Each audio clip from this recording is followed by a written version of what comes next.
আসসালামু আলাইকুম ওয়া রাহমাতুল্লাহি ওয়া বারাকাতুহু। ইন্নাল হামদালিল্লাহ ওয়াসসালাতু ওয়াসসালামু আলা মান লা নাবিয়্যা বা'দা। সম্মানিত দ্বীনী ভাই ও বোনেরা, পৃথিবীর যে যেখানে অবস্থান করছেন, এই মাহে রমজানে আপনাদেরকে স্বাগত জানাচ্ছি মসজিদে নববীর জুমার খুতবার বঙ্গানুবাদ শোনার জন্য। তারিখ হচ্ছে 17ই রমজান 1447 হিজরি, 6 মার্চ 2025 ইংরেজি। গতকালকে মসজিদে নববীতে এই খুতবাটি প্রদান করা হয়েছে, যার অনুবাদ আমি এখন আপনাদেরকে শোনাবো ইনশাআল্লাহ। বিষয়টি ছিল রমজানের শেষ দশককে কেন্দ্র করে, যার শিরোনাম আমি দিয়েছি রমজানের শেষ দশক কিভাবে কাটাবেন। আলহামদুলিল্লাহ, রমজানের শেষ দশক প্রত্যেকটি মুসলিম নরনারীর কাছে একটি গুরুত্বপূর্ণ বিষয়। সম্মানিত খতিব সাহেব ওই বিষয়টিকে আরো গুরুত্ব দেবার জন্য তিনি এ বিষয়ে কথা বলেছেন। তাহলে চলুন আমরা জেনে যাই বিস্তারিতভাবে সম্মানিত খতিব সাহেব কিভাবে রমজানের শেষ দশককে তিনি গুরুত্ব দিয়েছেন, কিভাবে আমাদেরকে তিনি কাটাতে বলেছেন, অতিবাহিত করতে বলেছেন। সেই বিষয়টি আমরা আলোচনা এখন শুরু করছি। ওমা তৌফিকি ইল্লা বিল্লাহ আলাইহি তাওয়াক্কালতু ওয়া ইলাইহি উনীব। সম্মানিত খতিব সাহেব বরাবরের মতো প্রথমে আল্লাহ তাআলার প্রশংসা করেছেন, অথবা রাসূলুল্লাহ সাল্লাল্লাহু আলাইহি সাল্লামের উপর দরুদ পাঠ করে তিনি আমাদেরকে তাকওয়া নসিহত করে বলেছেন যে তোমরা আল্লাহ রাব্বুল আলামিনকে ভয় করো, তাহলে তোমাদের মর্যাদাকে আল্লাহ তাআলা বৃদ্ধি করে দিবেন, গুনাহগুলোকে তিনি ক্ষমা করে দিবেন, আর তোমাদেরকে বিরাটভাবে তিনি পুরস্কৃত করবেন। আল্লাহ তাআলা বলেছেন, ওয়া ইয়াত্তাকিল্লাহা ইউকাফির আনহু সাইয়্যাতিহি ওয়া ইউযিম লাহু আজরা। যে ব্যক্তি আল্লাহ রাব্বুল আলামিনকে ভয় করবে, আল্লাহ তাআলা তার থেকে তার গুনাহগুলোকে তিনি মুছে দিবেন এবং তাকে তিনি বিরাটভাবে পুরস্কৃত করবেন। সুবহানাল্লাহ। এই ভূমিকাটুকু পেশ করার পর এবার তিনি তার মূল বক্তব্যে প্রবেশ করছেন এইভাবে। তিনি বললেন, আল্লাহ রাব্বুল আলামিনের এক বিরাট নিয়ামত বান্দাদের উপর, যেই বান্দাকে আল্লাহ তাআলা রমজানের শেষ দশক দান করেছেন, অর্থাৎ যেই বান্দা রমজানের শেষ দশক পেয়ে যাবে, পাবে, সেই বান্দার জন্য আল্লাহর পক্ষ থেকে হচ্ছে বিরাট অনুগ্রহ। কেননা রমজানের শেষ দশকের মর্যাদা, তার মহত্ব, বরত্ব এর সম্পর্কে কোরআন এবং সুন্নায় দলিল প্রমাণ রয়েছে। কোরআন এবং সুন্নাহ দ্বারা রমজানের শেষ দশককে সম্মানিত করা হয়েছে। আলহামদুলিল্লাহ। রমজানের শেষ দশকে রয়েছে লাইলাতুল কদর, যার সম্মান ও মর্যাদা বর্ণনা করার জন্য আল্লাহ তাআলা একটি পরিপূর্ণ সূরা তো নাজিল করেছেন। যেমনটি সূরাতুল কদর, আল্লাহ তাআলা বলছেন, ইন্না আনজালনাহু ফি লাইলাতিল কদর ওয়া মা আদরাকা মা লাইলাতুল কদর লাইলাতুল কদরি খায়রুম মিন আলফি শাহর। নিশ্চয়ই আমি লাইলাতুল কদরে কোরআন নাজিল করেছি। আর তুমি কি জানো লাইলাতুল কদর কি জিনিস, কেমনটি তার মর্যাদা? লাইলাতুল কদর হচ্ছে খায়রুম মিন আলফি শাহর, হাজার মাসের চাইতে উত্তম। সুবহানাল্লাহ। সুতরাং এই হাজার মাসের চাইতে উত্তম একটি রাত, যা সারা বছরে কখনো পাওয়া যায় না, পাওয়া যায় শুধুমাত্র রমজানের শেষ দশকে।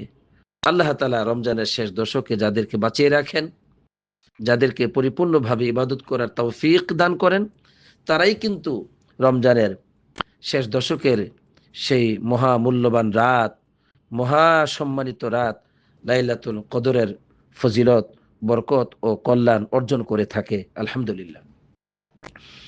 আল্লাহ নবী সাল্লাল্লাহু আলাইহি সাল্লামের দিকে যদি আমরা তাকাই, তাহলে তিনি কঠোরভাবে পরিশ্রম করতেন রমজানের শেষ দশকে, মা লা ইয়াজতাহিদু ফি গায়রিহা।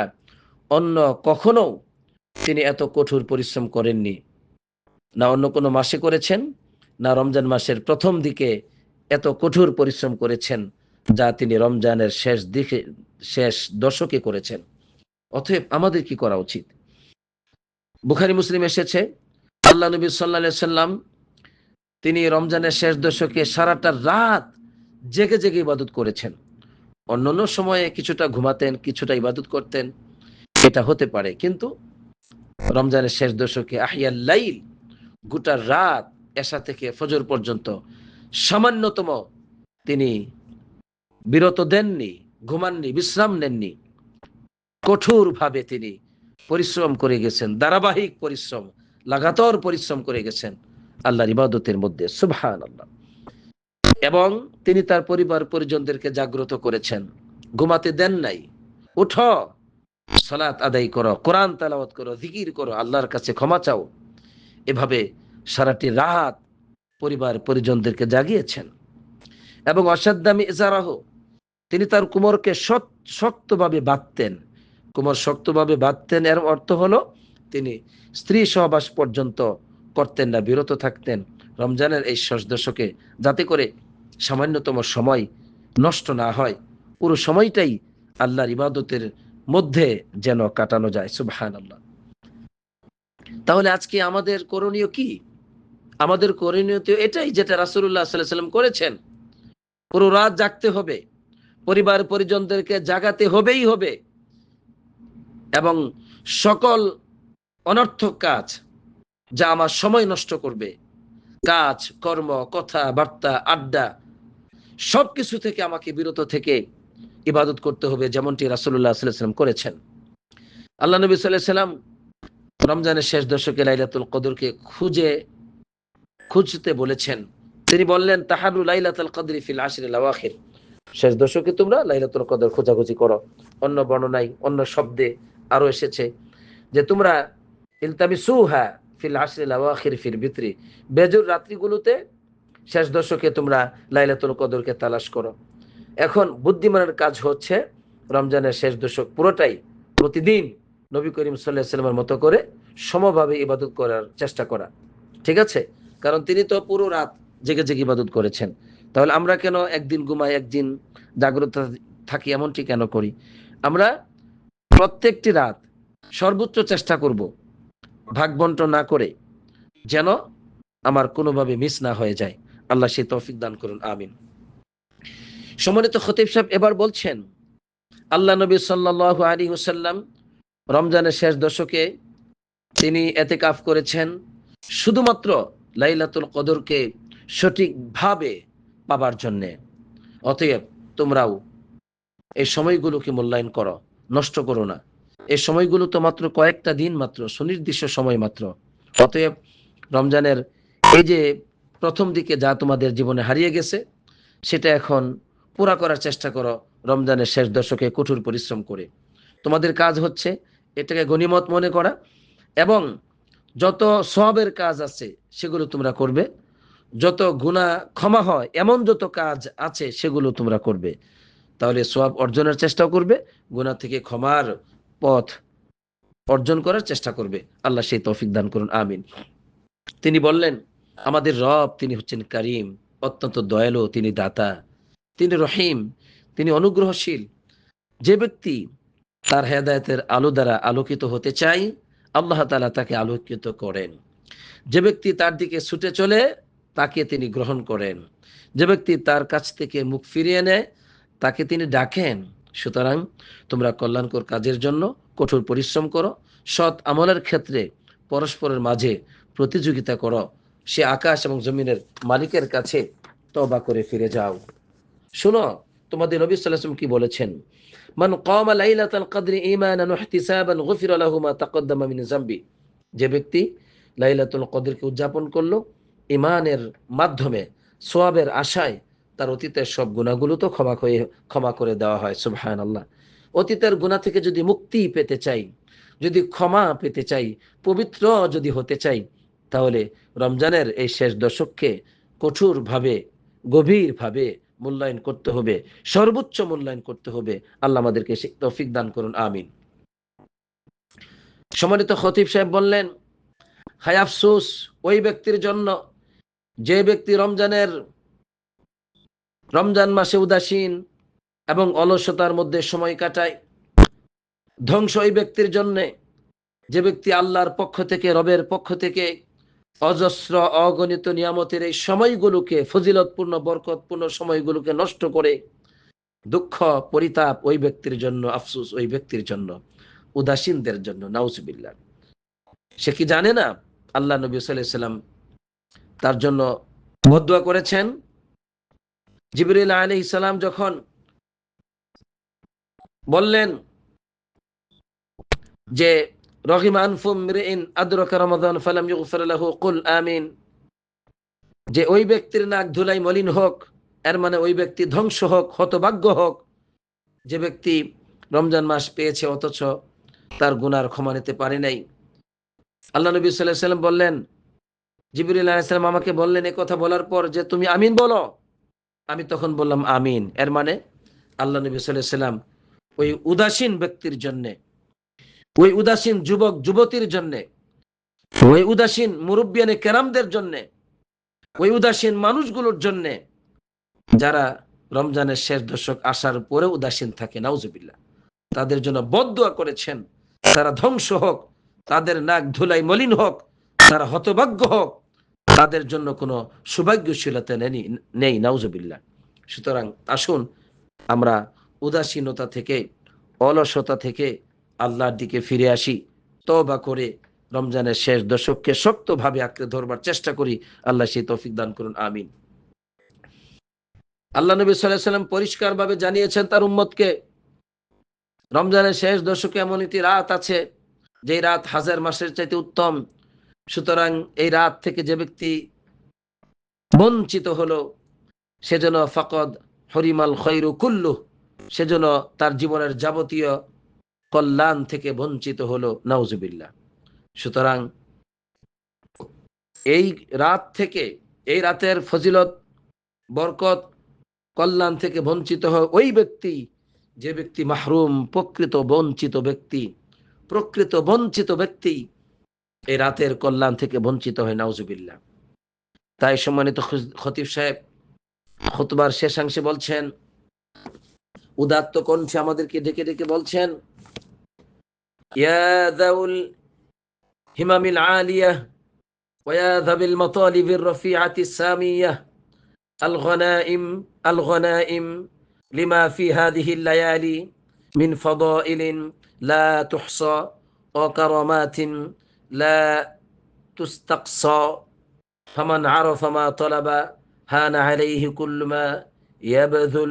তিনি বললেন, হে উচ্চ মনোবল সম্পন্ন মানুষ শোনো, হে মহান লক্ষ্য, উচ্চ লক্ষ্য আকাঙ্ক্ষার অধিকারী শোনো, তোমাকে বলছি রমজানের এই শেষ দশকে এমন সব ফজিলত, বরকত, কল্যাণ, মর্যাদা, কারামাত আছে যেগুলো গণনা করে শেষ করা যাবে না, যেগুলো বর্ণনা করে শেষ করা যাবে না।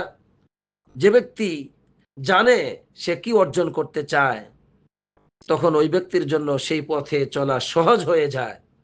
তাই তোমরা ফিরে আসো আল্লাহর দিকে। আল্লাহ বলেছেন, তোমাদেরকে ডেকে ডেকে বলেছে, ওয়াসারিউ ইলা মাগফিরাতিম মির রাব্বিকুম ওয়া জান্নাতিন আরদুহাস সামাওয়াতু ওয়াল আরদু উইদ্দাত লিল মুত্তাকিন। তোমরা ফিরে আসো, দ্রুত গতিতে এগিয়ে যাও তোমাদের রবের ক্ষমার দিকে এবং জান্নাতের দিকে। জান্নাতের প্রশস্ততা হচ্ছে আকাশ এবং জমিন বিস্তৃত। উইদ্দাত লিল মুত্তাকিন, যা মুত্তাকিনদের জন্য প্রস্তুত করা হয়েছে। এখানে সম্মানিত খতিব সাহেব প্রথম খুতবাটি শেষ করেছেন।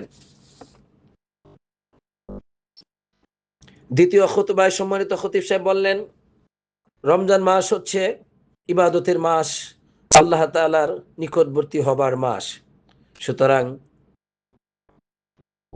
প্রশংসনীয় ব্যাপার হচ্ছে এটাই, একজন মানুষ তার ইবাদতকে নষ্ট করে এই সমস্ত যোগাযোগের যন্ত্রগুলো যেমন মোবাইল ফোন, এগুলো নিয়ে ব্যস্ত থাকবে না। এটাই হচ্ছে একজন মানুষের জন্য প্রশংসনীয় ব্যাপার। আর ওই ব্যক্তির জন্য নিন্দনীয় ব্যাপার, ওই ব্যক্তির জন্য হচ্ছে নিন্দা, তিরস্কার, যে ব্যক্তি ইবাদতের স্থানগুলোতে এই সমস্ত মোবাইল নিয়ে, যোগাযোগ যন্ত্র নিয়ে ব্যস্ত থাকে, বিশেষ করে তাআব্বুদ, ইবাদতের স্থানগুলোতে, মসজিদগুলোতে। মসজিদ তো হচ্ছে আল্লাহর সালাতের জন্য, আল্লাহর জিকিরের জন্য, আল্লাহকে স্মরণ করা এবং কোরআন তেলাওয়াতের জন্য। সুতরাং ওই মসজিদ কোনোভাবেই এই মসজিদকে মোবাইল ফোনে ব্যস্ত থেকে উদযাপন করা উচিত নয়, বরং মসজিদকে উচিত সর্বোচ্চ মর্যাদা দেওয়া। আল্লাহ রাব্বুল আলামিন সূরাতুন নূরের 36 নম্বর আয়াতে কারিমে বলেছেন, ফি বুয়ুতিন আযিনাল্লাহ আন তুরফা ওয়া ইযকারা ফিহা ইসমুহু।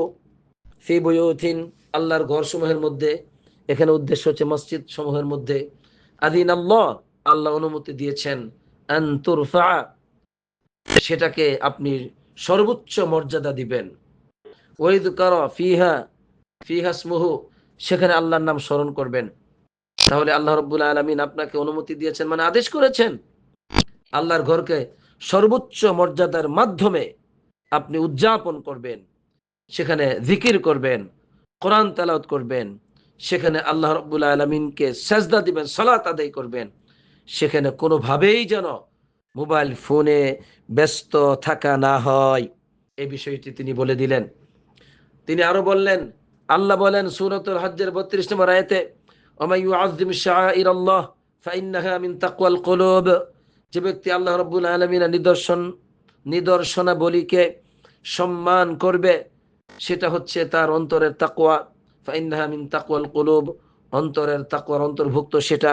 সুতরাং মুত্তাকিন ব্যক্তিরাই আল্লাহর ঘরে গিয়ে মোবাইল ফোন ব্যবহার করা থেকে বিরত থাকে।